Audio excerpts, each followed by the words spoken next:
Hello, everyone. Welcome to another weekly live stream with yours truly, Dr. Sarah Webb. I know there's a delay, so hopefully I waited long enough so that YouTube doesn't start the live in the middle of a sentence. But this is part of my fall series on colorism and media. We're on episode 2. Episode 2 is all about the politics of representation and how rhetorical violence can be deadly. And we'll get into that in just a minute, but y'all know I like interactive chats, interactive lives. That's the whole point of going live, is to be able to discuss and talk in real time. So if you're watching and you are able to participate in the chat, please do. There will be time at the end for your questions and comments. You can also say hello whenever you want. Let me know where you're tuning in from, where you're located, what your star sign is. Y'all know I'm all about the zodiac signs. So before we start, I always like to set intentions. And for this whole series, I have a series of intentions that I'd like to set. And the first is that we have fun. I definitely want to have fun. I said last week for the premiere episode of this fall series that I don't really want to do work if I'm not enjoying it. So I'm trying to find out how I can make as much of this work pleasurable and joyful as possible. So we want to do that by making real-time connections. Also, I want to have creative conversations that dive a little deeper, that go beneath the surface, that really peel back the layers of what's going on in our culture, in our society, in our media, and not just see it as entertainment or just a joke or just a commercial, which we're going to get into today. And then, of course, everything I do for Colorism Healing, including this live series and these conversations with you all, is to facilitate healing and transformation for us as individuals, but also collective healing and transformation. And my hope is that those values, those intentions are aligned with your values and intentions for joining me every week. And if that sounds like a plan, then we're good to go. Let me see if anyone's in the chat yet. I see some notifications coming through. Hi, Michael. Always good to see you. He says, let's get that thing popping.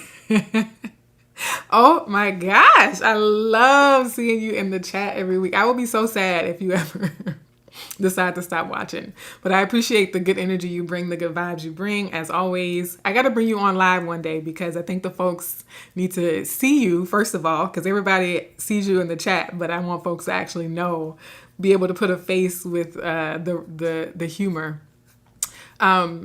So this topic has been on my mind for a while, percolating in the back, right, of my brain. And it really started when I was in grad school. So y'all know one of the perks to doing YouTube is I have visuals that you can see here. This is throwback. I think I'm going to start every live with like a throwback photo of myself. This is throwback to grad school. This was in my grad office in the English department at LSU. And I was, in grad school and I was having conversations. There was a problematic Pepsi commercial. I don't know if y'all remember that Pepsi commercial. I don't know who the celebrity was that was in it, but it was creating a lot of discourse, right? Because it was right at the height of, Black Lives Matter movements, Black Lives Matter protests. And so this commercial came out, and really it's not even like the details or the analysis of the commercial itself. It's the conversation I had with some of my fellow Black graduate students about the commercial. And there was this one Black grad student who was the type to usually say things like, it's not that deep, right? Y'all know the type. Y'all know the kind of people who just want to skim the surface of everything and assume, again, that, it's just a commercial. She was the type of person to say, and this is a Black person, right? She was the type of person to say like, oh, folks just want to find something to be mad about, right? And y'all take things too seriously, and saying how, why y'all upset about a Coke commercial or a Pepsi commercial when there are Black people dying, right? And so her assertion was that, oh, we need to stop getting mad about things like commercials when there are Black people dying, and that this commercial has nothing to do, and like all this talk and this discussion and conversation around this commercial has nothing to do with the fact that cops are killing Black folks, innocent Black folks, right? And ever since that conversation, I've really wanted to share and express, and I have in different ways on different days.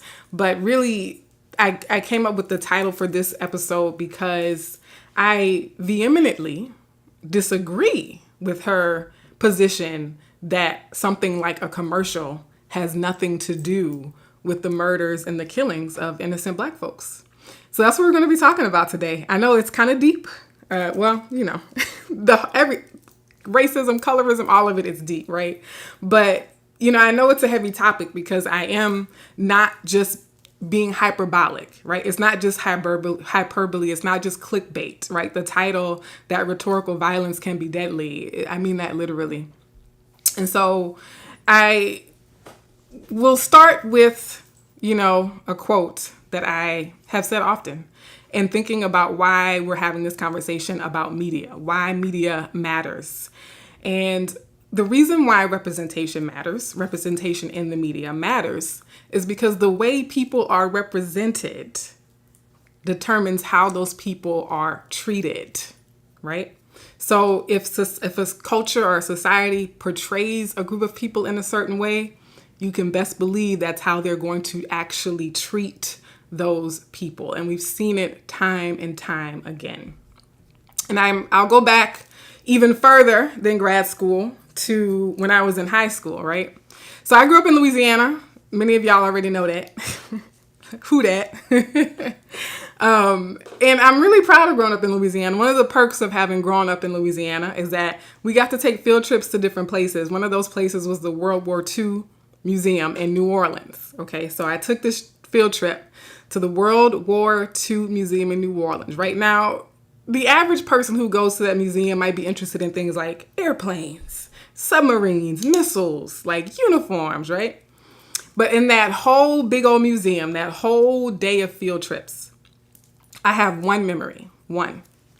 It is looking at images, looking at cartoons, looking at flyers, looking at buttons, illustrations that depicted Japanese soldiers and Japanese people in terrible ways, right? So that was my first, like, again, being in my early teens, my first face-to-face encounter with understanding what propaganda really was and understanding how visual narratives and verbal narratives painting an entire group of people in a particular way definitely facilitates, enables, encourages harm towards those people, right? And so if you don't know that history, it's history that I've taught through poetry in my various writing classes and English classes of not only the bombing, right, of Japanese people, but even here on U.S. soil in the United States, putting Japanese people into internment camps and the various things that happened because of that, right? And learning that lesson on that field trip that day of how, like, in order to make that possible, it had to start with what people were saying about Japanese folks, right? And then similarly, speaking of World War II, learning that history of how that's exactly how Hitler was able to convince an entire nation of people that it was okay to put Jewish people in internment camps, right? And so all these tragedies, all these forms of genocide, right, related to what I was looking at in the World War II Museum were like examples for me, and seeing that, studying that, learning that, starting to understand things like visual analysis and rhetorical analysis and propaganda and news and history, right, for the first time as a young person, my young consciousness. And I was always aware and interested in people and justice and cared about the hurts and the pains of folks, but really putting it together with what a story can do, right? Putting it together with what a poster or an ad or a commercial could do. And with the propaganda, though, something like what we see in World War II, I also, over the years, understand that it's different than just what an individual person says, because it's the state institutionalizing these ideologies, right? It's the government, people leveraging systemic power to spread these ideas, to spread these narratives, to spread these stories and perspectives throughout an entire culture. And they do it in various ways. They do it through religion, religious iconography, right? When you walk into the average church building, the average religious goods store, their paintings of their deities and their prophets and all that stuff. What is the narrative? What is the story about who God is and what God looks like, right? They do it through pseudoscience. So one thing I talk about often is during the abolition of slavery, people talk about like, oh, Thomas Jefferson was against slavery. He was trying to abolish slavery. Wasn't he an abolitionist? And the cognitive dissonance of some of my students. So then I read them the quote from his notes on the state of Virginia, where he's, comparing Black people and people of African descent to animals and saying how they're less intelligent and less beautiful, right? And so that was not just seen as one man's opinion of Black people, but that was taken as science, right? That was taken as anthropological truth. And so what we consider to be pseudoscience now was taken as fact back in the day. They also do it through school curriculums. And so what I say is that PragerU is not new. There have always been curriculums in subtle and not so subtle ways that have taught people of all races and colors, the dehumanization of Black, brown, and indigenous people throughout history. And we see it in laws and policies. We see it in news, radio, entertainment. I remember working at the TV station. I did online content for a TV station in Louisiana. And we would have direct access to police reports, right? Before you see it, it's in the form of a police report, right? Like that's how most news outlets get their initial information. It's like we just get police reports emailed to us all the time. So I would see these police reports coming through the email inbox. And what I noticed a pattern that whenever the suspect was described as Black, they were far more likely to include a photograph of that suspect. And whenever the suspect was described as white or not Black, they were far less likely to include a photograph of that suspect, right? And so a news person who's not thinking critically, they're just attaching the photos because, that gets more clicks, so that gets more likes, or it's more interesting to the story to have photos, right? That's why I'm including photos here. But if you aren't thinking critically about what that image is saying, how that's creating a narrative, you are training the audience, you're training the community to associate Black faces with crime, right? Even though white people were just as likely to commit crimes, they were just as likely to be suspects in various crimes. If you aren't constantly seeing their faces on the news stories in association with those crimes, then it's a looser connection that people are making, right? And then one of the ones I really like to geek out about in terms of understanding how these ideologies are literally built into our society is thinking about architecture, right? And so we have things like the physical space, the physical landscape can actually reinforce notions of superiority, notions of dehumanization. When you drive through a town, when you drive through a city, right, it could be something as simple as, where are the investments in infrastructure? Where are the investments in keeping places clean? Am I still here? Let's see. Did I cut out? Y'all back?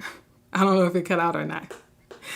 And when I think about other forms of oppression, other forms of discrimination, and various forms of privilege, it was really my training in architecture, my years in architecture school, and understanding ADA compliance, Americans with Disabilities Act, and understanding that the world, the environment is literally built for certain bodies and not built for other bodies, right? And so thinking about the messaging of when you see certain types of buildings where the staircase is the most prominent feature of that building, right? It's literally sending a narrative of the types of bodies that we welcome into this space. And so when you have not just, people saying things, or these are just descriptions, but you have the entire government. You have history books, science books, all creating these narratives. We see how enforced and entrenched these ideologies really become. There's also the ability to use propaganda to make something seem better than it actually is, right? And to make people believe that, this is actually good for you, when it's really maybe not so good for you. And I'll also say too, what I always tell my students is that everything we say, every piece of media that we create has a perspective, has a bias. The danger is when you pretend like it doesn't. The danger is when you act like it's objective or neutral, right? It's actually much more safe to assume that there is an agenda. There is an agenda here. My life has an agenda, but I try to be transparent about my agenda, right? And so we don't need to act like, having an agenda is bad. I don't want to have an agenda. I need to be neutral. I'm just trying to be objective. Like, nah, that's not how humans are built. It's actually more constructive and productive to say, no, here is what my agenda is. I'm being transparent so that you know up front, this is the goal. This is the mission of this piece of artwork that I'm doing. This is the goal or the mission of this piece of writing that I'm putting out. Now, I wanted to share this because this is a picture I took here in Brazil. And it stood out to me because I was thinking about the built environment, right? Like how, again, the world, things like environmental representation. So representation, not just in media, but representation of the ways that our cities are designed, right? Like urban planning, like all these things can be forms of representation that paint narratives of the culture of what's valued and what's stigmatized or what's demonized. These are statues of orishas. So orishas are African goddesses, and they have these statues in the middle of this lake, and it was a state sanctioned or state approved, state funded art project, right? And I thought about how you would I have never, let me know in the chat if you've seen statues of African goddesses as a state monument, right? Like as a state at a park, right? And I thought about how when I lived in the Midwest, in Illinois, in Springfield, Illinois, I felt that, right? You saw murals. Every building had Abraham Lincoln on the side of it. Like there were statues of Abraham Lincoln and murals of Abraham Lincoln and buildings named after Abraham Lincoln, right? And I felt like my environment was this oppressive place, right? The physical environment around me was sending this white oppressive narrative, pushing it down my throat. And then going from Springfield, Illinois to a place like Harlem, New York, and seeing murals of beautiful Black and brown people and how healing that was, right? Like seeing that type of representation where in the physical environment, just walking down the street, I feel seen, right? I feel recognized. I feel like someone understands that there's value and beauty in people who look like me. And so it's at all levels. I'm that type of person where I'm like, it's all the things, right? It's not just the news. It's not just voting. It's not just protesting. It's not just one thing. It's all the things. It's not just curriculums in schools. It's not just what your parents teach you at home. It's all of it. It's the entire fabric of all that society and culture is made of, right? And then So what I was saying about how media can be used to make something seem better than it's not. I don't know if y'all saw the TV series The Watchmen. Okay, I'm not like the most avid TV movie watcher, but I did watch The Watchmen. And I actually liked it. I enjoyed it. But I heard a criticism of The Watchmen that made me think of it differently. And someone called it propaganda, right? And so I definitely thought about that when I was talking about propaganda and, writing my notes and thinking about how even just today on Threads, I saw a sign that said cops and children eat free or something like that, right? And this like putting cops on a pedestal during a time precisely when people are protesting mistreatment and, evilness of what cops are doing, particularly towards Black people, and how the shows and even just seeing a sign at a restaurant that says cops eat free is a type of representation, is a type of propaganda, is a social narrative, a type of rhetoric that says these are good people, right? Like that's the message you're getting into your subconscious all the time about who is good and who is valued. Who do we appreciate, right? Who do we see as our heroes, quote unquote? Because you could just easily see a sign that says Black people eat free. And so this is not a series on reparations, but I feel like Black people should be eating free at a lot of restaurants, getting free education, free gas. But we'll save that conversation for another day. But as I mentioned last week, I did want to, in talking about the Watchmen, I also want to share this photo again as a form of representation, as a form of saying, right, like there are narratives that we are always receiving in subtle ways about a group of people. All right. So the other thing I'll say is that when it comes to my legacy, my history as a dark-skinned Black person, I most frequently think about narratives, rhetorical analysis in the dehumanization or the attempts to dehumanize Black people, African Americans, and long time knowing about the ways that religious texts like the Bible were used to justify the enslavement of my ancestors, right? And thinking about how, again, speaking to that Thomas Jefferson text, where they're using pseudoscience to say, oh, Black people are this, Black people are that. Even thinking about how medical students graduate from medical school thinking that Black people experience less pain, right? And all of that pointing back again to when my grad colleague, I'll come back full screen here, when my grad school colleague was saying, oh, it's just a commercial and we should be focusing on Black people being killed by cops. And I said, well, how do you think that racism was implanted in their minds in the first place? And she was like, oh, well, their parents told them. I said, yeah, and where did their parents get it from? Well, their parents told them. I was like, yep, and how did that happen? And so media is not the only source of these narratives. It's not the only source.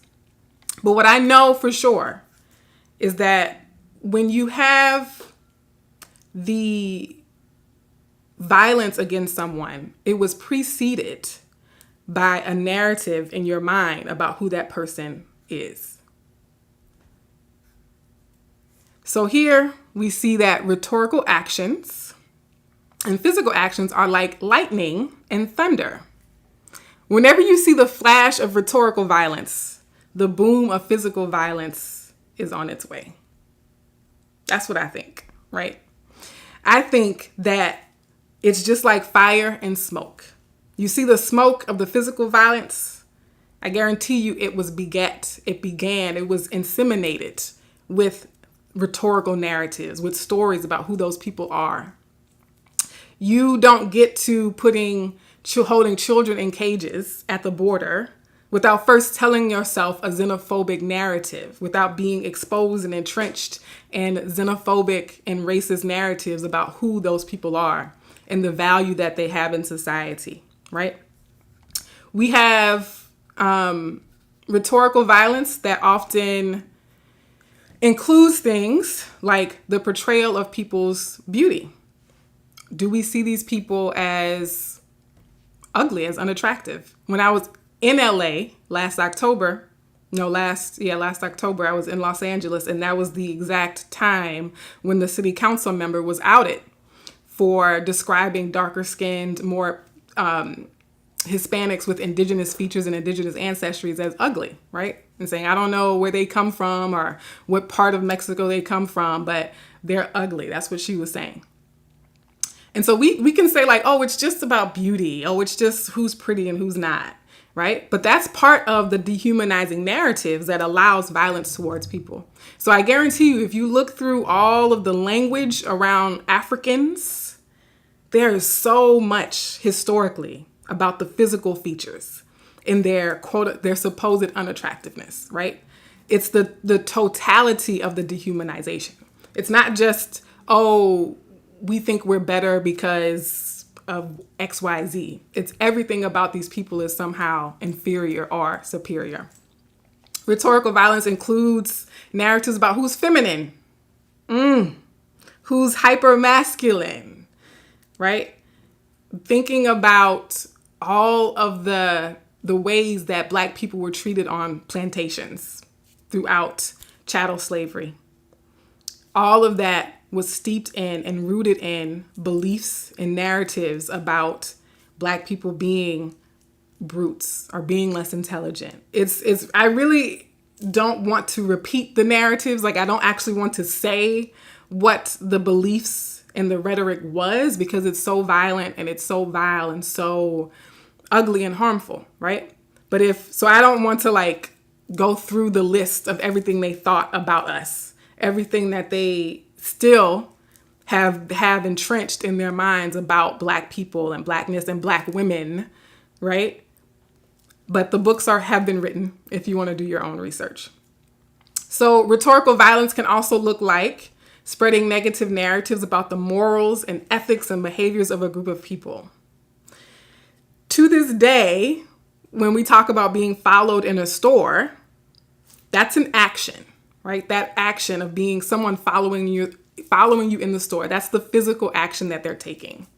That physical behavior is rooted in the narrative that they have about you as a person.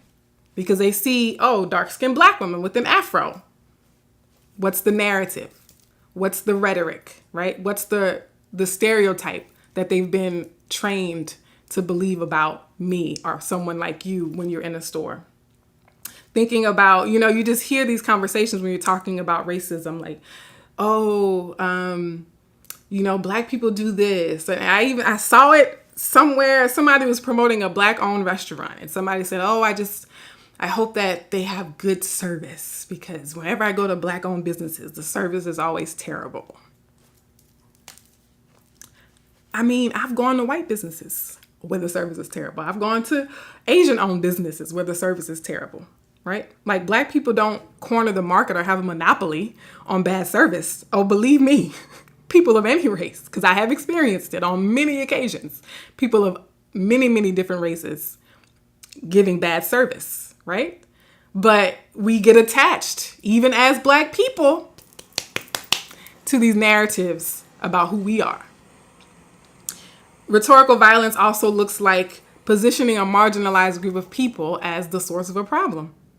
I reposted something on Threads that talked about the perception that women, single mothers on welfare, and even the assumption that that's primarily Black women, when in actuality it's primarily white women.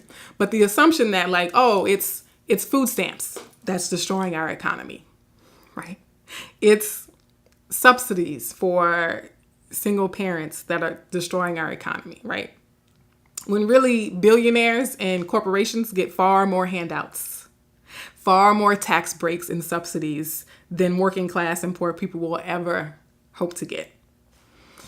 Also, thinking about things like telling ourselves stories and narratives about who is a threat, and thinking about the violence against trans women and these narratives about they're a threat to our children, and I don't want to be near them, or I don't want them around my kids, right? And then this othering, right? This language that others people is language that it plants creates the conditions that normalizes violence against those people. And the last thing I'll say, I've been talking for a lot. Sorry, y'all. The last thing I'll say is that I talked about propaganda and how these things come from media and the state sometimes and all these different parts of the culture. But what happens is, if we've been exposed and conditioned to something, then we as individuals start to participate in that rhetoric. We start to participate in that dialogue, in that conversation, spreading these harmful narratives about ourselves, about our own group of people. Also, I want to share that when it comes to something like anti-Black racism or anti-Black rhetoric, a lot of times when we get involved in classism or homophobia or queerphobia or transphobia or ableism or colorism, you get this sense that people feel it's okay to talk bad about that group of Black folks because I'm different from them. No, when you allow somebody to just get their foot in the door, they're going to bust it wide open, right? So you're like, oh, it's okay if white oppressive violence gets its foot in the door through colorism, because I'll still be safe, right? Or it's okay if patriarchal violence gets its foot in the door through homophobia, because I'll be okay, right? Like, nah, ain't none of us safe unless all of us safe. And I've been saying it for a long time, okay? And so what I'll share in terms of your homework, not your homework, what did I call it? I said I was going to call it your opportunity for growth and transformation.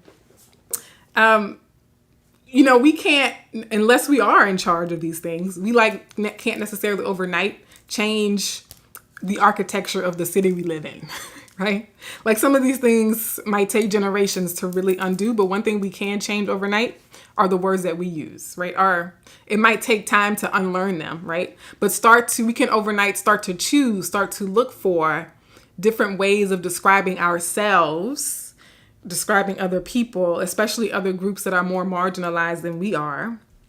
But even again, thinking about internalized misogyny, internalized colorism, internalized sexism, we even have to be careful about what we say to and about ourselves. I'm going to let that one sit for a minute. And then your reflection question is, have I been impacted by rhetorical violence? I know I have. Every time I get followed in the store, every time I feel uncomfortable around police officers and security guards, that's the impact of rhetorical violence. Because of the narratives, the stereotypes, and the stories that I know people have in their minds about someone who looks like me, it makes me feel less safe. And then, just as important, do I perpetuate rhetorical violence? It might be an uncomfortable question to ask ourselves. It's never fun or easy to acknowledge when we ourselves might have contributed to unsafe conditions for other people, even for us, as a result of the stories that we believe, that we participate in, the conversations we allow and tolerate around us. When we say it's not just a joke, cut the joke, stop joking, I don't think we take it seriously enough that we are enabling the conditions that could literally lead to someone's death. Oof, I don't I feel like, I'm sorry, y'all. Let me get into your questions. Here's an affirmation for you. I speak love because I am love. And, the subconscious doesn't know if you're talking about someone else or if you're talking about yourself. This applies to things like gossip, right? Criticizing people, being negative, turning your nose down at other people. That negative talk that you think is about other people, your subconscious doesn't know the difference between me versus them. So if we're saying ugly, mean things about someone else, our subconscious is hearing that and assuming that it's really talking about us. I speak love because I am love. All right, let's get into, I'm really curious to see what's been going on in this chat because I've been kind of going in for a minute.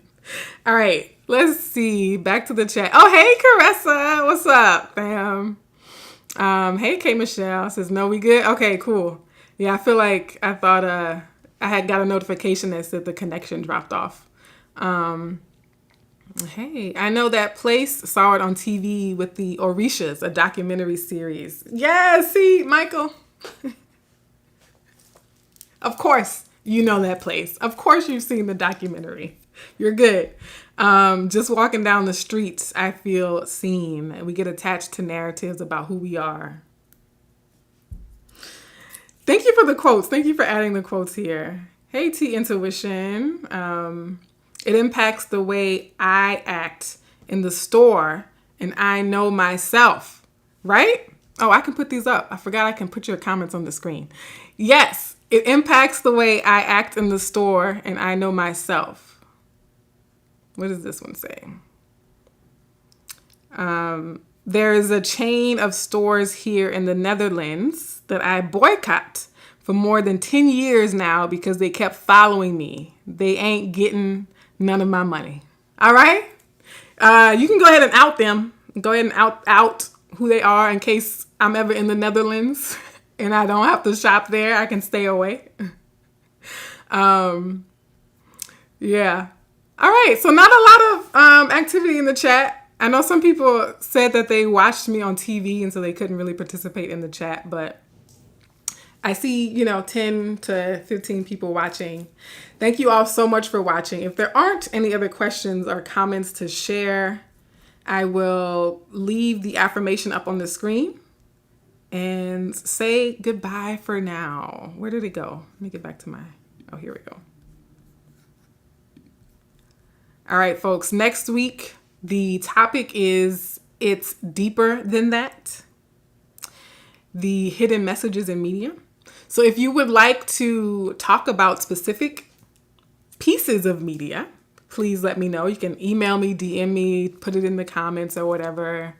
But I'm going to build on what I've been saying here today about like the need to be critical consumers of the media and actually look at some specific pieces of media and talk about the subtle forms of colorism and misogynoir and anti-blackness that I noticed in these pieces of media that other people didn't really notice before, right? And not that we have to always be, quote unquote, paranoid about what we're watching, but we definitely have to be critical consumers of something. I'll also share too that I'm not trying to say don't watch anything or don't listen to anything or don't go anywhere, because this stuff is pervasive and it's really hard to escape it. If we just shut ourselves in a closet maybe and, never come out, then we can avoid being exposed to these things. So I actually think it's more helpful to, yes, boycott the egregious things, boycott the things that we just absolutely cannot and should not tolerate. But for the majority of our experiences, it's better to always have a critical lens. Always approach it with a critical lens and saying, even though I'm enjoying this song, that this is a problematic lyric, and reflect. Knowing this lyric is problematic, do I still want to listen to this song? Do I still want to listen to this artist? And you have to make that decision for yourself. Things that trigger me in a song or a TV show or a fashion ad might not trigger someone else, right? Like my standards when it comes to colorism are really high, but maybe they aren't high enough when it comes to queer representation or trans representation, right? And so it's an ongoing, evolving self-reflection and self-assessment of like, does this piece of media, like I asked last week, does it feel disempowering? Does it make me feel empowered? But also, how closely aligned is it to my espoused values, right? So I want to look at things. I haven't really decided on the pieces of media I'm going to analyze tomorrow, but that's the theme of, not tomorrow, next week's live stream is, walking through some things together and saying, on the surface, this looks like just a commercial. On the surface, this looks like just a magazine cover. On the surface, this looks like just a regular children's program or movie. But are there deeper meanings? Are there deeper messages there that might be influencing us in ways we have not anticipated? All right. Love y'all so much. Caressa says, it's inescapable given our peers and family also consume it. They are also influenced by it and they will project it onto us regardless. So this is coming from Caressa. Yeah, so it is going to be, it's a part of the culture. And so we can't expect to never see it. And so I say we can empower ourselves like, okay, when I do see it, here's what I do, right? I think that's kind of where we have to be. Alice Flores. I can't read. Let me make this bigger so I can actually read the comment. This was incredible. Love the new, to me, thought that my subconscious can't tell the difference if I'm talking about me or someone else. We'll be sitting with that. Thank you, Dr. Sarah. Yeah, and I hope I pronounced your name correctly. Yeah, thank you all so much. I appreciate everyone who participates in the chat, or just if you're just watching and, taking it in or sharing. I love that as well. And I really am seeing myself go in a new direction. And I like that y'all are coming along with me. I really do. I see you. All right. Much love to y'all. See y'all next week.